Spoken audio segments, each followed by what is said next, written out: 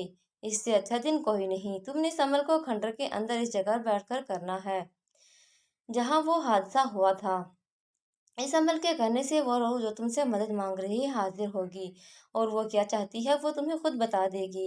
امام صاحب نے وہ کتاب کا صفحہ موڑ کر اپنے پاس رکھی۔ یہ روحانی عملیات کی کتاب ہے۔ اس میں موجود طریقے اسلامی شریعت کے مطابق ہیں۔ اگر کوئی روح واقعی آپ سے کچھ چاہتی ہے تو آپ کیسے اس کا سامنا کر سکیں گے؟ تم مراد سے مشورہ کر لو تو آرام سے فیصلہ کرنا۔ مراد سے مشورے کی ضرورت نہیں ہے امام صاحب، مراد نے اندر آتے ہوئے کہا۔ رضیہ نے اس کی طرف دیکھا جو وہ بھی اندر آ کر رضیہ کے قریب بیٹھ گیا۔ میں گھر جا رہا تھا تو مسجد کے سامنے سے گزرا، میری نظر آپ پر پڑی تو اندر آ گیا۔ آپ اسے جو طریقہ سمجھا رہے ہیں وہ بالکل درست ہے، کم از کم اس طرح وہ بدروح ہمارا پیچھا تو چھوڑ دے گی۔ رضیہ تجھے کچھ نہیں ہوگا، رب پر بھروسہ رکھ، وہ بھروسہ نہیں توڑتا، مراد نے کہا۔ وہ گم گو کی کیفیت میں تھی، پھر کچھ سوچ کر بولی، میں اس عمل کے لیے تیار ہوں۔ پر وہ چپ ہو گئی۔ پر کیا؟ امام صاحب بولے۔ پر مجھے اگر کسی اسیب نے نقصان پہنچایا تو؟ اس نے پوچھا۔ نہیں، کوئی تمہیں نقصان نہیں پہنچا سکتا۔ میں تمہیں اپنی حفاظت کا بھی ایک عمل بتاؤں گا۔ میں اور مراد وہیں باہر انتظار کریں گے۔ امام صاحب نے مراد کی طرف دیکھا۔ ہاں ہاں بالکل، جب تک وہ باہر نہیں آئے گی میں باہر ہی بیٹھا رہوں گا۔ رضیہ اس کی بات سن کر راضی ہو گئی۔ اگلی شام وہ نہا کر بالوں کو کھلا چھوڑ کر خوشبو لگا کر تیار ہو کر مراد کے ہمراہ مقررہ وقت پر کھنڈر کے آگے پہنچ گئی۔ امام صاحب پہلے ہی وہاں موجود تھے۔ آؤ اندر۔ وہ اندر چلے گئے۔ رضیہ نے باہر کھڑے ہو کر کھنڈر پر نگاہ ڈالی، پھر کچھ سوچ کر اندر قدم بڑھا دیے۔ رضیہ نے باہر کھڑے ہو کر نظر ڈالی تھی تو اس کے بعد وہ اندر چلی گئی۔ امام صاحب کے ہاتھ میں وہی کتاب تھی۔ رضیہ ان کو اسی جگہ لے گئی جہاں اس نے دلہن کو گرے ہوئے دیکھا تھا۔ امام صاحب نے وہاں ایک دائرہ کھینچا اور بولے، اس دائرے کے اندر بیٹھ کر سورۃ بقرہ کی آخری آیات پڑھو اور اپنے چاروں طرف حصار بنا لو۔ اس کی وجہ سے کوئی بھی مخلوق تمہیں نقصان نہیں پہنچا سکتی۔ اس کے بعد یہ ورد کرو۔ وہ رضیہ کو عمل سمجھانے لگے۔ رضیہ غور سے ساری بات سن رہی تھی۔ ایک بات اور اچھی طرح سمجھ لو، کچھ بھی ہو جائے اس حصار سے باہر مت نکلنا۔ ٹھیک ہے امام صاحب، میں پوری طرح اس بات پر عمل کروں گی، اس نے کہا۔ انہوں نے رضیہ پر کچھ پڑھ کر دم کیا اور مراد کے ہمراہ باہر نکل گئے۔ رضیہ نے حصار میں بیٹھ کر سورۃ بقرہ کی آخری آیات تلاوت کی اور اپنے گرد مضبوط حصار کھینچ لیا۔ پھر اس نے ورد شروع کیا۔ جیسے جیسے چاند اوپر آتا جا رہا تھا ویسے ہی فضا میں خنگی بڑھتی جا رہی تھی۔ رضیہ کو سردی لگ رہی تھی۔ اس نے شال اپنے گرد اچھی طرح لپیٹی ہوئی تھی، پھر بھی اس کی سردی کم نہیں ہو رہی تھی۔ پھر بھی اس نے ورد کرنا جاری رکھا۔ چاند اب رضیہ کے عین اوپر آ چکا تھا۔ تھوڑی ہی دیر بعد اسے آہٹیں محسوس ہونے لگی، جیسے کچھ لوگ بڑبڑا رہے ہوں۔ رضیہ آنکھیں پھاڑ پھاڑ کر دیکھنے کی کوشش کرنے لگی، مگر اندھیرے کی وجہ سے اسے کچھ نظر نہیں آ رہا تھا۔ یکلخت کھنڈر میں روشنی پھیلنے لگی۔ ہوتے ہوتے وہ روشنی اتنی بڑھ گئی کہ رات میں دن کا گمان ہونے لگا۔ رضیہ لگاتار عمل کر رہی تھی۔ کھنڈر میں ہارسو روشنی پھیلی ہوئی تھی، ہر شے نظر آ رہی تھی۔ پھر کچھ لوگ آتے دکھائی دیے۔ وہ لوگ آپس میں کوئی بات کر رہے تھے، پر ان کی آواز بھنبھناہٹ سے زیادہ اونچی نہیں تھی۔ منظر واضح ہوا تو دیکھا کہ دو مرد اور ایک عورت اس کے حصار سے باہر کھڑے ہیں۔ ان کے چہرے جلے ہوئے اور ہاتھوں کی ہڈیاں نکلی ہوئی تھی۔ عورت نے اس حال میں بھی دوپٹہ لیا ہوا تھا۔ اس میں سے زیادہ عمر والے آدمی کی شکل کچھ جانی پہچانی لگی، پر کہاں، اسے کچھ یاد نہیں آیا۔ اتنے میں وہ کم عمر نوجوان بولا، مجھے جانتی ہو؟ رضیہ حیرانگی اور خوف کے ملے جلے تاثرات سے ان کو دیکھ رہی تھی۔ اس نے انکار میں سر ہلایا۔ کیسے جانتی ہوگی تجھے؟ اس کی نانی بہت چھوٹی تھی جب یہ لوگ اس جگہ کو چھوڑ کر دوسرے شہر جا بسے تھے، پھر اس کی نانی نے کبھی نہیں بتایا ہوگا کہ ہمارا اور اس کا رشتہ کیا ہے۔ وہ دوسرا مرد بولا، بیٹا اصل بات یہ ہے کہ تم ہمارا خون ہو۔ تمہاری ماں ہمارے خاندان کی ہے اور نانی بھی۔ تمہاری نانی بہت چھوٹی تھی جب تم لوگ یہاں سے چلے گئے تھے، پھر اس کی ماں نے اپنی شناخت چھپا لی تھی۔ تاکہ مہاراجا کے آدمی انہیں ڈھونڈتے ہوئے یہاں نہ آ سکیں، اور تمہارے نانی نے بھی ہمارے بارے میں تمہاری ماں کو کچھ نہیں بتایا۔ اس طرح تم بھی لا علم رہیں۔ مراد کے ذریعے ہم ہی تمہیں یہاں لائے ہیں۔ ہمیں علم ہے تم ہی ہو جو ہماری مدد کر سکتی ہو۔ وہ عورت بولی، ڈرو نہیں، ہم تمہیں نقصان پہنچانے والے نہیں، ہمیں تو تمہاری مدد چاہیے۔ رضیہ بت بنی ان روحوں کو بات کرتا دیکھ رہی تھی، مگر میں کیسے یقین کر لوں کہ میرا اور آپ لوگوں کا کوئی رشتہ ہے؟ وہ بولی، اس بات کا جواب تمہیں تمہارے گلے میں پڑی ہوئی یہ سونے کی جنزیر دے سکتی ہے۔ اس نے گلے پر ہاتھ لگایا۔ اس کے گلے میں سونے کی ایک جنزیر تھی۔ جنزیر نے اس کی بچپن سے اپنی ماں کے گلے میں دیکھی تھی، پر یہ کہاں سے آئی کچھ علم نہ تھا، بس اس نے اپنی ماں کو اتنا کہتے سنا تھا کہ یہ ہمارے خاندان کی نشانی ہے۔ پھر جب وہ بڑی ہوئی تو اس کی ماں نے وہ اس کے گلے میں ڈال دی تھی۔ اب اسے کبھی مت اتارنا۔ اس کی ماں کی نصیحت اسے یاد آئی اور وہ سوچتی رہی، کیا تم بتا سکتی ہو یہ جنزیر کہاں سے آئی؟ وہ عورت بولی۔ رضیہ نے نفی میں سر ہلایا تو اس عورت نے اپنے گلے سے دوپٹہ نیچے سرکایا۔ بالکل اس کے ساتھ کی جنزیر اس عورت کے گلے میں بھی تھی۔ یہ جنزیر میں نے ہی فیروزہ کی ماں کو تحفے میں دی تھی۔ رضیہ ششدر رہ گئی۔ اس کی نانی کا نام فیروزہ ہی تھا۔ میں اس کی پھوپھی تھی۔ یہ میں نے اپنے اور اس کے لیے ہی بنوائی تھی، مگر ہمارے ساتھ ایسا حادثہ ہوا کہ ایک دوسرے کی خبر تک نہ رہی اور ہم لوگ ایک دوسرے سے جدا ہو گئے۔ وہ عورت اتنا کہہ کر اونچی آواز سے رونے لگی۔ اس کی آواز رفتہ رفتہ اونچی ہوتی گئی، یہاں تک کہ رضیہ کے کانوں پر ہاتھ رکھ لیے۔ ایسا لگ رہا تھا جیسے کانوں کے پردے ابھی کے ابھی پھٹ جائیں گے۔ اس کو اچانک امام صاحب کی بات یاد آئی کہ ورد مت چھوڑنا۔ وہ دوبارہ زور و شور سے اس عمل میں مصروف ہو گئی۔ رفتہ رفتہ آوازیں کم ہوتی گئی، یہاں تک کہ بالکل ختم ہو گئی۔ اس کا ورد جاری تھا کہ یکایک منظر بدلا۔ دو سیاہ فام اس خوبصورت نوجوان کو کھینچتے ہوئے لے جا رہے تھے، جو بھی اس کے پاس کھڑا تھا۔ پیچھے پیچھے وہی مہاراج نخوت سے چلتا ہوا آ رہا تھا، یہاں تک کہ وہ رضیہ کے بالکل سامنے کھڑا ہوا۔ اس نے خوف سے آنکھیں بند کر لی۔